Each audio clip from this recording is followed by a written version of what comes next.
So your offer was accepted, and now it's time for the home inspection. Here's what to expect. The inspection itself typically takes 3 to 4 hours.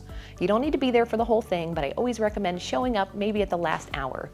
That way, the inspector finds anything worth discussing, you can see it right in person and ask those questions right away.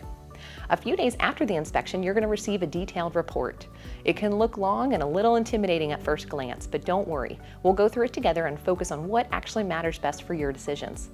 If the report turns up something that needs attention, we can send a repair request to the seller. Keep in mind, the seller is not required to agree to it, so this is a bit of a negotiation. If the seller says no to your repair request, you have a choice to make. You can walk away from the contract, though that typically means forfeiting some of our inspection fees, or you move forward with the purchase as is. So why does all of this matter? Because a home inspection protects you.